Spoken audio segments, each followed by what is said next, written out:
एक बार जो केकई नाम की जो रानी थी उसने 2 वरदान मांगे थे। 2 वरदान उसने दशरथ जी से मांगे थे। एक में उन्होंने 14 वर्ष के लिए राम जी का वनवास मांगा और एक में उन्होंने भरत जी के लिए राज्य मांगा। परिणाम स्वरूप भगवान वन को चले, अनेक ऋषि मुनियों के आश्रम में गए। चित्रकूट में भगवान ने निवास किया, वहाँ से दंडकारण्य में आए। वहाँ एक बार रावण की बहन शूर्पणखा वहाँ आई। भगवान ने लक्ष्मण के द्वारा उसके नाक कान कटवा दिए और उसने रावण के पास जाकर सारी बात बताई। रावण ने मारीच की सहायता से सीता जी का हरण किया, अशोक वाटिका में उनको रख दिया। भगवान राम सीता जी की खोज में बहुत व्याकुल हुए। उन्होंने सुग्रीव की रक्षा की, बाली का वध किया और वानर भालुओं की सेना लेकर समुद्र के तट पर आए। वहाँ सेतु निर्माण किया और लंका में जाकर घोर संग्राम करके रावण, कुंभकर्ण, मेघनाद आदि जितने दुष्ट लोग थे उन सब का संहार किया और अंत में सीता जी को उनके चंगुल से छुड़ाकर अयोध्या वापस आए और दीर्घ काल तक भगवान राम ने राज्य किया। दैहिक भौतिक तापा, राम राज काहू नहीं व्यापा। देवी किसी भी प्रकार का संताप किसी लोगों को नहीं होता था। भगवान राम ने ऐसा अद्भुत राज्य किया, ऐसा अद्भुत शासन किया कि उनका राज्यकाल एक आदर्श रूप में स्थापित हो गया। जब भी किसी आदर्श राज्य की बात आती है तो लोग कहते हैं राम राज्य। कैसा राज्य होना चाहिए? राम राज्य होना चाहिए। राज्य हो तो राजा राम जैसा राज्य। तो भगवान ने हजारों वर्षों तक राज्य किया और अनेक लीलाएं की और उनके वहाँ पर लवकुश का जन्म हुआ और भगवान ने दीर्घ काल तक प्रजा का पालन किया और अंत में अपने अयोध्यावासी और जितने भी अपने भक्त थे सबको लेकर भगवान अपने लोक को चले गए। ये राम कथा 2 अध्याय में संक्षिप्त में वर्णित है। एक श्लोक है भागवत में, इस श्लोक में संपूर्ण राम कथा आ जाती है। उस श्लोक हम आपको सुना देते हैं। गुरुवर थे त्यक्त राज्यो व्यचरदनुवनम पद्मपदभ्यां प्रियायाः पाणिस्पर्शाक्षमाभ्यां मृजित पथरुजो यो हरीन्द्रानुजाभ्यां वैरूप्या शूर्पणख्याः प्रियविरहरुषा रोपितभ्रूविजृम्भस्त्रस्ताब्धिर्बद्धसेतुः खलदवदहनः कौसलेन्द्रोऽवतान्नः। जो कौशलेंद्र हैं श्री रामचंद्र जी, ते अस्माकं अवतात, हम सबकी रक्षा करें। तो कैसे हैं? तो संपूर्ण रामचरित इस श्लोक में वर्णित होगी। तो हमने आपको भी सुना दिया संक्षेप में कि पिता की आज्ञा का पालन करने के लिए वे वन में गए और अपने सुकोमल चरण कमलों के द्वारा वे वन में भ्रमण करते रहे। और श्री राघवेंद्र के चरण कमल कैसे थे? इतने सुकोमल चरण थे भगवान के कि सीता जी भी जब भगवान राम के चरणों को दबाती थी तो उनको के चरणों में लाल लाल चकते पड़ जाते थे। यदि किसी के पैरों का थोड़ा जोर से दबा दे तो लाल लाल चकते पड़ जाते हैं, ऐसे चकते भगवान राम के चरणों में पड़ जाते थे जब सीता जी उनके चरणों को दबाती थी। सोचिए सीता जी कितनी सुकुमारी, उनके चरणों का स्पर्श, उनके कर कमलों का स्पर्श भी जिनके लिए असह्य था, वही चरण कमल वन वन में भटक रहे हैं, है ना, कंकड़ पत्थर सबके बीच में जा रहे हैं। और वहाँ हनुमान जी और लक्ष्मण जी उनके चरणों को दबा रहे हैं। जो सीता के कर कमलों का सहन नहीं कर सकते उनको हनुमान जी और लक्ष्मण जी दबा रहे हैं। कितने सुकोमल चरण, ऐसे सुकोमल चरण। इतना ही नहीं, और जब वे चित्रकूट वहाँ दंडकारण्य में थे तो शूर्पणखा की उन्होंने नाक कान कटवा दी और रावण ने उनका हरण किया सीता जी का। तो सीता जी के विरह में वे रोए, बहुत विलाप किया और उन्होंने क्रोध में आकर पहले तो समुद्र पर क्रोध किया और फिर सेतु का निर्माण किया और दुष्ट राक्षस रावण आदियों का वध किया और अयोध्या में आकर राज्य किया। ऐसे जो कौशलेंद्र हैं वे हम सबकी रक्षा करें। ये श्लोक का अर्थ है। अब भगवान जब अपने लोक में जाने लगे तो उन्होंने क्या किया, अपने उन चरण कमलों को भगवान अपने भक्तों के हृदय में स्थापित करके गए कि जो दंडकारण्य के कंटकों से विद्ध थे। स्मरतां हृदि विन्यस्य विद्धं दंडक कंटकैः, जो दंडक वन के कांटों से विद्ध हो चुके थे, ऐसे चरण कमल को भगवान अपने भक्तों के हृदय में स्थापित करके गए। स्मरतां हृदि विन्यस्य विद्धं दंडक कंटकैः स्वपाद पल्लवं राम आत्मज्योतिरगात् ततः। अब प्रश्न ये आता है कि भगवान ने अपने ऐसे चरण कमल भक्तों के हृदय में क्यों स्थापित किए कि जो दंडकारण्य के कांटों से बिंधे हुए हैं, इसमें रक्त प्रवाहित हो रहा है। रखने थे तो अच्छे राज सिंहासन पर बैठे वो चरण कमल रखने थे, ऐसे चरण कमल क्यों स्थापित किए? तो विद्वान लोग बताते हैं कि भगवान ने अपने इन चरण कमलों को इसलिए स्थापित किया कि वो लोगों को दिखाना चाहते थे कि देखो, धर्म की रक्षा के लिए भगवान ने जो वनगमन किया, धर्म की रक्षा के लिए तो किया। नीति प्रीति स्वार्थ परमार्थ ये भगवान राम के सिवा कोई नहीं जानता। नीति प्रीति परमार्थ स्वार्थु कौन राम सम जान यथारथ। तो भगवान का ये जो वनगमन हुआ है, तो भगवान का ये वनगमन धर्म की रक्षा के लिए हुआ। पिता की आज्ञा का पालन करना चाहिए। कैसे करना चाहिए? कहना नहीं, करके दिखाना चाहिए। भगवान राम का जीवन चरित्र ऐसा है कि मनुष्य उसका पालन कर सकता है। उनकी अधिकतर जो घटनाएं हैं, अधिकतर जो चरित्र है, उसका पालन व्यक्ति कर सकता है। तो उन्होंने करके दिखाया, कह कर नहीं। तो करके दिखाता है, उसका प्रभाव ज़्यादा पड़ता है। यदि आप स्वयं सत्य नहीं बोल रहे हैं और दूसरों को सत्य बोलने के लिए कहेंगे, उसका प्रभाव नहीं पड़ेगा।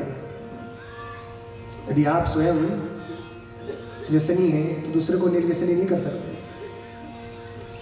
एक नारी थी, वो एक महात्मा जी के पास गई और बोलने लगी, महाराज मेरा बेटा बहुत ज़्यादा गुड़ खाता है, आप इसको ऐसा उपदेश दीजिए कि गुड़ खाना बंद कर दें। महात्मा जी बोले ठीक है, 1 महीने के बाद लेकर आना। तो 1 महीने के बाद वो आई तो महात्मा जी ने उपदेश दिया, बेटा गुड़ नहीं खाना चाहिए, ज़्यादा गुड़ खाओगे दांत खराब हो जाएंगे, ये कीड़े पड़ जाएंगे, ये सब बताया। तो वो बच्चे के दिमाग में बात उतर गई। उसने कह दिया ठीक है नहीं खाएंगे, और सही में उसने गुड़ खाना छोड़ दिया।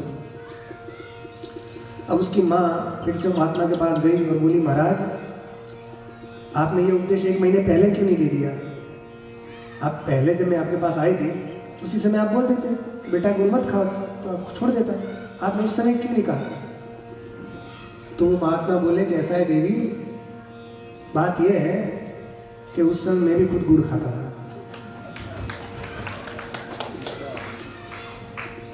है ना। मैं खुद गुड़ खाता था, मुझे खुद गुड़ खाने की आदत थी। तो उस समय यदि मैं उसको उपदेश देता तो मेरी वाणी में वो ताकत नहीं रहती, उसका असर इस पर ज़्यादा नहीं होता। इसलिए सबसे पहले मैंने खुद गुड़ खाना छोड़ा। मैं खाना छोड़ सकता हूँ कि नहीं, तो मैंने देखा कि हाँ मैं छोड़ सकता हूँ, तब मैं उपदेश देने का अधिकारी हुआ और तब मैंने इसको उपदेश दिया, इसलिए इसने छोड़ दिया। मैं खुद खाता रहता तो बात नहीं जमती। कई लोग रहते हैं ना, जैसे कोई नेता आकर कहे भ्रष्टाचार नहीं करना चाहिए कौन मानेगा? कोई शराबी हो, शराब का ठेका चला, वो ज्यादा पीने वाले हो, वो आकर के शराब बहुत बुरी चीज है, नहीं पीना चाहिए। लोग कहें खुद ही पियत रहते हैं, जब तक एक बोतल नहीं कट गया तब तक नींद नहीं आती इसको।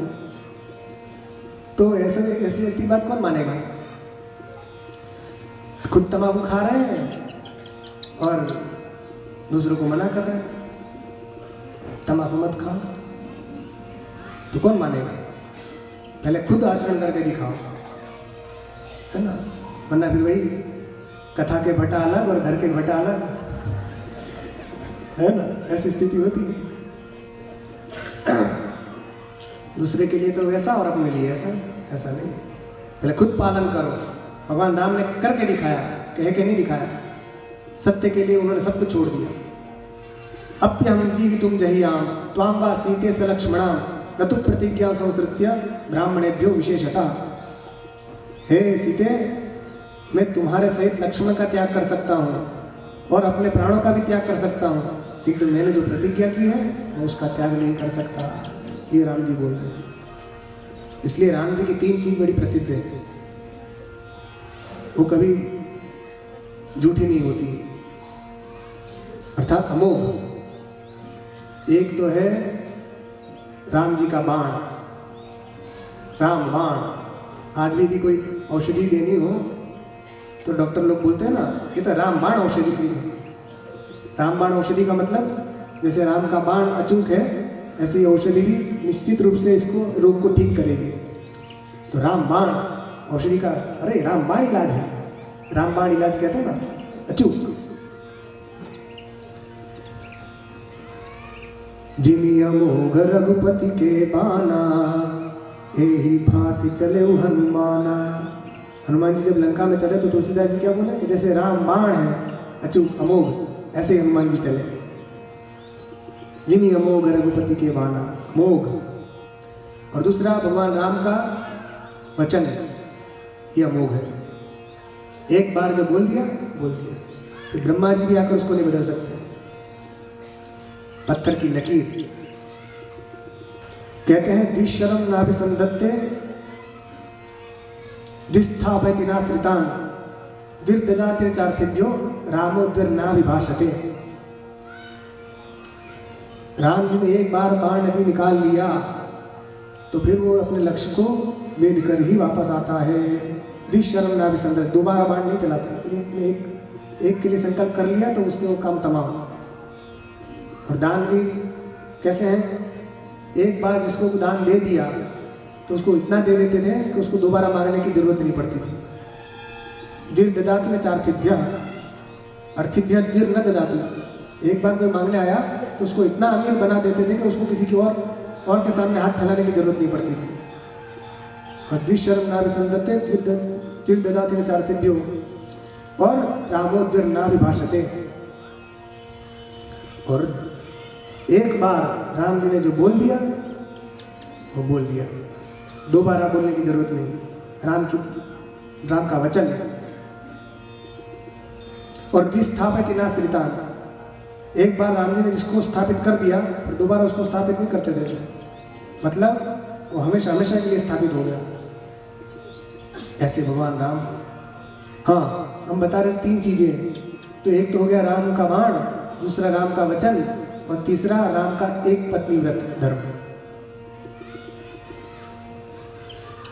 एक पत्नी व्रत भगवान ने संकल्प किया था, एक ही पत्नी रहेगी, दूसरी नहीं।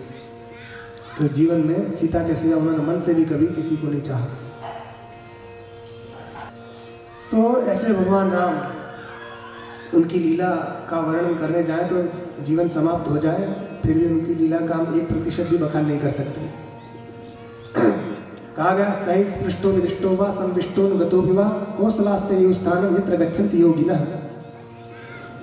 ये बाबत में भगवान राम ने जिसका स्पर्श कर लिया, जिसको देख लिया, संविष्टो जो उनके साथ बैठ गया, जो उनके पीछे चल दिया, और ये जितने भी हैं, जिसने भी राम का अनुगमन किया, वे सब के सब मुक्त हो गए। ये सब उनको क्या प्राप्त हुआ? कौशलास्ते यो स्थानम यत्र गच्छन्ति योगिनः।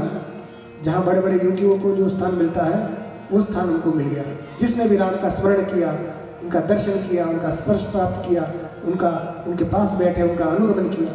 इसलिए जब भगवान राम ने अपने इस लोक की लीला समाप्त की तो जब वे शरीर में जाने लगे तो लाखों के लाखों लोग वहां आ गए।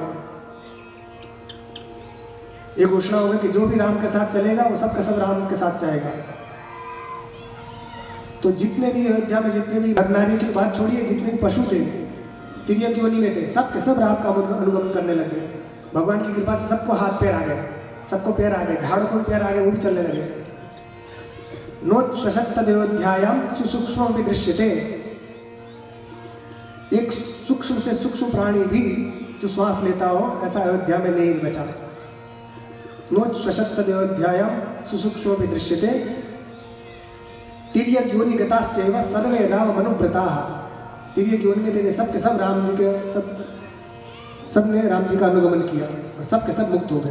ये वाल्मीकि रामायण में है, ये हम श्लोक जो बोले अभी। ऐसा अद्भुत भगवान राम का चरित्र है, सबको मुक्त कर दिया जो जो उनके पीछे आया, और ऐसा राज्य स्थापित किया उन्होंने। आज तक राम राज्य की चर्चा आती है। करपात्री जी महाराज जो थे उन्होंने राम राज्य परिषद की स्थापना की थी कि राम राज्य होना चाहिए। राम राज्य कैसा है? राम राज्य में छोटे से छोटे व्यक्ति को भी न्याय मिलता था। राम राज्य का मतलब हिंदू राज्य नहीं चाहते। महाराज जी हमारे कहते हैं कि हमें हिंदू राज्य नहीं चाहिए, हिंदू राष्ट्र नहीं चाहिए, हमें राम राज्य चाहिए। कि हिंदू राज्य क्यों नहीं चाहिए? कि हिंदू राज्य तो दुर्योधन का भी था, कंस का भी था, रावण भी तो हिंदू ही था, बाप तो उसका ब्राह्मण था। तो कंस दुर्योधन आदि जितने भी हैं ये सब तो हिंदू ही थे, मगर इन्होंने हिंदुओं का ही क्रंदन किया। ऐसे आजकल बहुत सारे लोग हैं जो हिंदू के नाम से लोगों को बहकाते हैं, है ना? नाम हिंदुओं का लेते हैं और काम उल्टा पुल्टा करते हैं। तो हमें राम राज्य चाहिए। राम राज्य में क्या था? किसी का किसी से बैर नहीं, कोई प्राणी हिंसक प्राणी की अपनी हिंसक प्रवृत्ति छोड़ देता था, सब आपस में चले स्वधर्म निरत सत्य रीति, सब धर्म के अनुसार जीवन यापन कर रहे हैं, कोई असत्य नहीं बोलता, सब अपने अनुसार। ऐसा अद्भुत राज्य था वो राम राज्य सबको चाहिए। तो ये रामचरित्र बहुत संक्षेप में उन्होंने सुनाया। भगवान राम की लीला अपार है, उनका वर्णन क्या किया जा सकता है।